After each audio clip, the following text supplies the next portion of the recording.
Muintir Rómainisise san Eilvéis. Podchraoladh na tarlach mochan mí.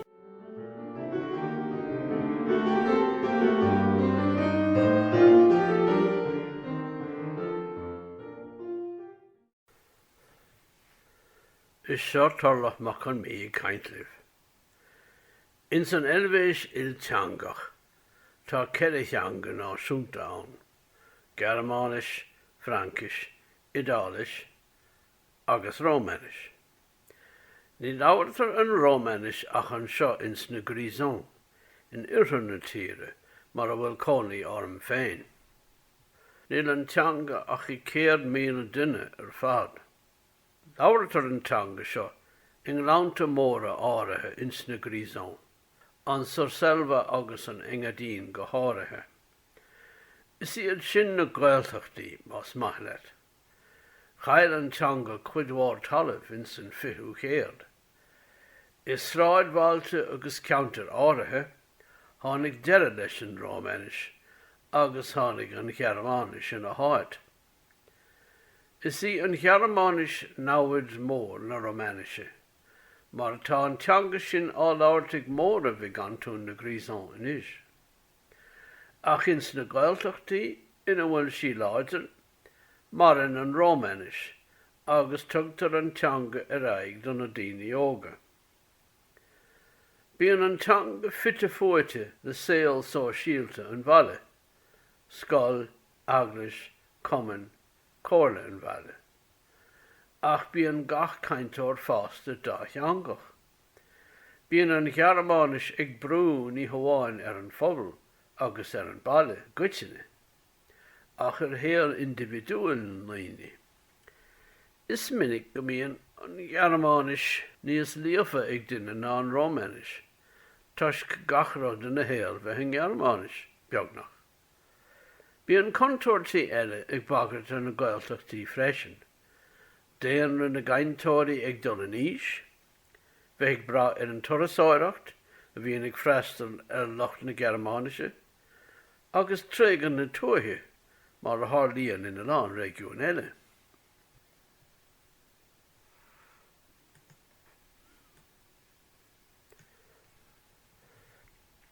Teanga Rómánsach is an Rómainis, go sóil leis an Idális agus an Frankis.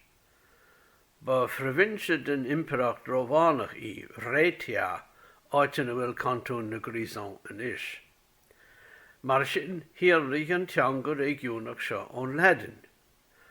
Ach tuisc an Germánis a bheith láidir ó dhearann na Muintir Sléibhe, tá an tiúnchar ag an teanga sin ní hamháin ar an slór focail, ach ar an ghramadach freisin sa Rómainis. Níor bhiste an siomh seo a chur a gomparáid le tiúnchar an bhéarla ar an Gaeilge. Tá príomh chanúintí na Rómainisise, idioms mar a tugtar orthú, coisach éagsúil ina chéile, agus is chanúintí scríofa iad lena gaidáin féin. Tá chanúint na Sléibhe agus chanúint an Engadín beagnach có éagsúil ina chéile is atá Gaeilge na héireann agus Gaeilge na halban. Lual per a puspei na gada fomentada, Ceol viu sin impegni in chiapper che teneva in toc che giel in siu bec. Quai gustase mi aila ter ciauada clamau il chiapper. C'è bic che ti ais, se tu cande scivialt scotia comparsa, lo istia pibi ucci de tots. Ci teneva un toc ciagiul in ses piccal. Quai am gustes, alla pensa, ed acclama al corf. C'è bel che tu eis. Se testiante so se bel scotia parencia, lure stul più bello c'è de tots. Cínte gur chonsteach an difríocht canúna seo don glóiseach teanga féin, agus cuais as éontais idir Rómainig I goiteine. Comú caighdeán séirge don teanga omláin in san nídeach ochtóidí, ach ní raidh leis ach ar bhealach cuiseach teoranta. Bíonn ar an nuachtáin léithúil la quotidiana agus radio agus telefísin Rómainisise freastal ar an na canúintí agus na caighdeáin éagsúla. Idir an dálinn, Tá Muintir na Rómainisise I gaiiríníos clachtathe chanúintí eile, seachas a chanúint féin amháin, trí na meán a éisteach agus a léamh. Tá líon na gaintóirí dúchais cuiseach mór, agus tá líon na bhfáilimóirí beag. Ní chuireann Muintir na Grisons nach Rómainis iad mór an sime in san teanga, agus I réon tíorghráú náisiúnachas ag buint le fáilim na teanga, mar atá I gás na Gaeilge in éireann. Na daoine a chuireann spéis in san Rómainis mar eolamóirí, is daoine iad atá póstal a Rómánach nó a bhfuil teach séire acu I mala de chuid na Rómainisise. Bíonn rangan na teanga a chur fáildas na fáilimóirí fásta seo ag an leabhar chunar na Rómainisise. Ar nói, tá scoil na Rómainisise ann de fáistí ins na Gaeltachtaí, mar sin féin, tá cuidmha den bhean idachas trí Ghearmánis. Tá reintíine ag gháil de léon na Rómainisise ag na hallscoiline. Tá folklóirí, leabhar gramadaí, teacs leabhar agus a rinne, ar fáil de gach leibhéal. Ach más fáil mór fásta chu, bíonn ort Ghearmánis a bheith agat chun Rómainis a álam. Díreach mar a bhíonn ar rinne béarla a bheith aige chun Gaeilge a álam. Tá litríocht ag an Rómainis, idir an Súrscéal agus an Engadín agus na counter eile, ón 6 hís déag I le. Ar dús, níor chura I gló ach leabhar crábhaí, de chud lucht lasú credibh agus lucht aglis na Róimhe. Ag an am céanna, bhí béle de sam, idir scéalaíocht, fidaíocht agus áráin. Baío an béle de sin in san 9 hís déag, agus chura I gló é. Ar deire an chéad sin hasnig scríomhnóirí ag churamach leabhar, idir idiíocht agus prós, idir scéalta agus drámaí, díreach mar a hála le heafheocha na Gaeilge in éireann. Tá litríocht ann inniu, agus scríomhnóirí a gháilde, ach is beag go bhachan lucht an Súrscéal agus lucht an Engadín na chéile.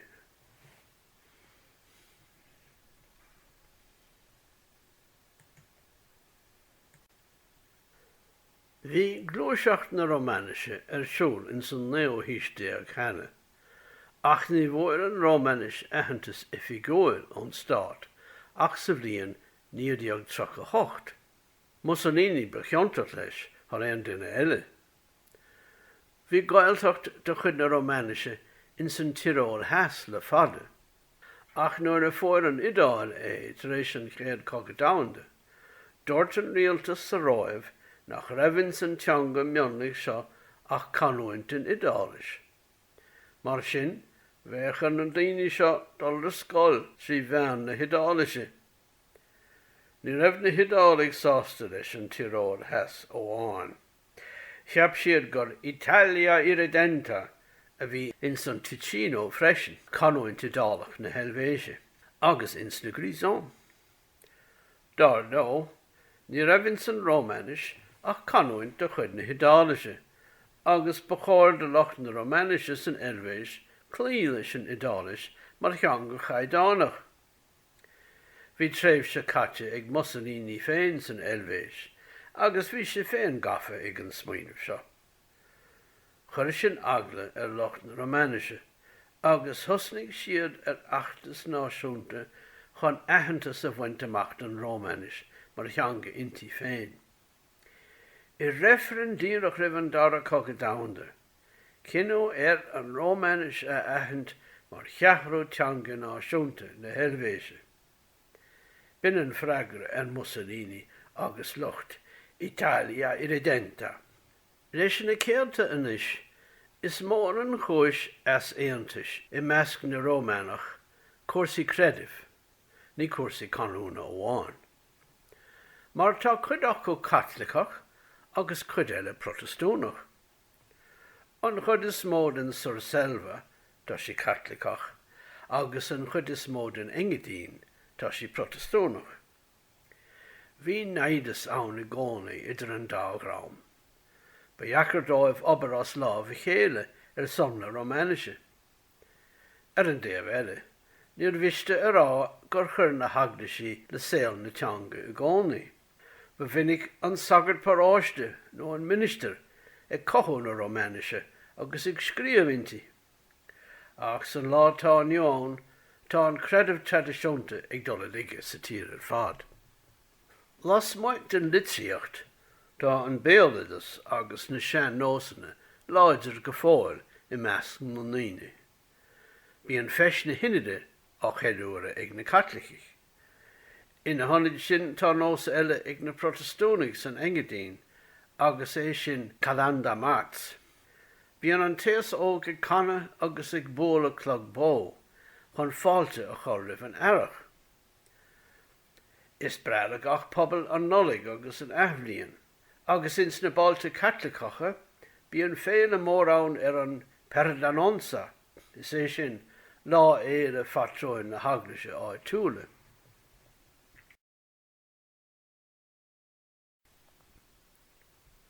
Muintir Sléibhe, Muintir Tóithe iad lucht na Rómainisise, ferimóirí a bhór agus mar sin bíonn siad gard an dúlra. In san saoire, téann siad sós lena gcuid anamhathe ins na sléite, áite míon féirí bathe an dóibh. Cónaíonn na híorí thuas an sin I mohan go dtí an fór, ag déanamh banne agus cáise. Is fear mór seirige iad freisin, agus bí an tráchtar sin go minic a litríocht na Rómainisise. Cónaíonn an Bach agus an samplaí thuas ins na halpa, an fia ins na coilte, agus bí an éon le dhéim far sin go leor freisin. Nuair is smaoiní mídne ar an saol ins na halpa, smaoiní míd ar grapadáireacht Sléibhe agus sport an ghiomhraí, áir scíáil agus tobagáil. Ach bé an turasóireacht a thug na cathbhaimse le sin isteach sna Grisons, agus buinn siad leis na turasóirí go fáil, níle go ná héal na naoine.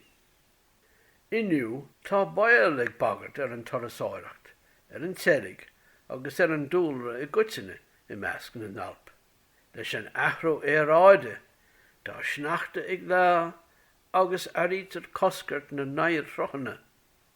Bí an brú nua ar éanla agus anamhathe álta na nalp, dul níos irde ins na sléite.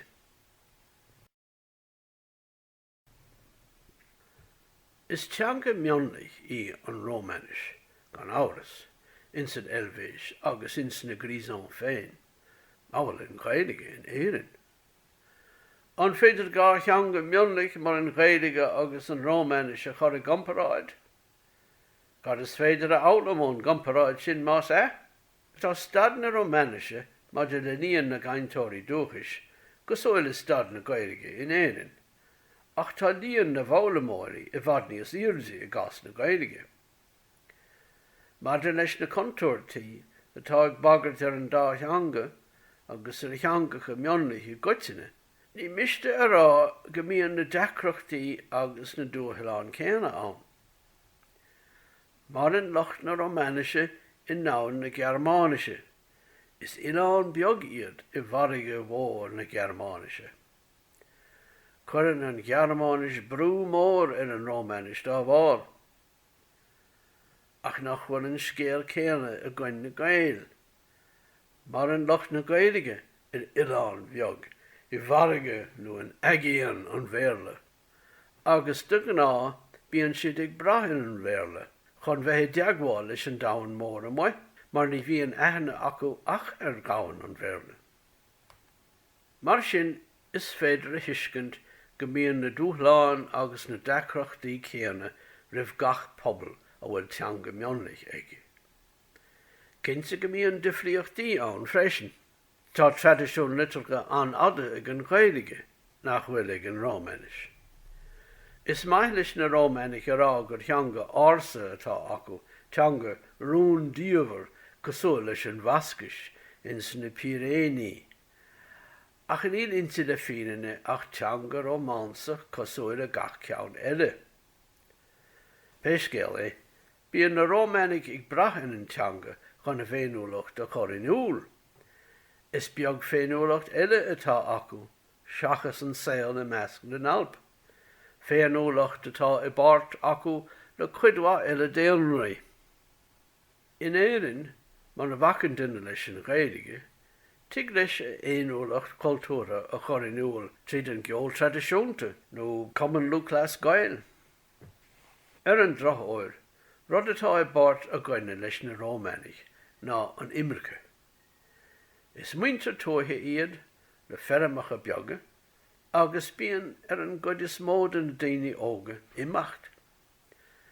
Té an duine óg mar sin go Zúrich, pósann sé duine de lucht na Germáinise, tógtar na páistíle Germánis, agus ag nuain amháin tá an teanga cailte. In anóin sin is ine mar an lucht na Rómainisise agus an Rómainis féin. Corinne siad leis an saol I measc na nalp an seo ins na Grisons gan áras. Agus is breal am féin an teanga a chleachta, agus bheith muintirthe le lucht a labhartha.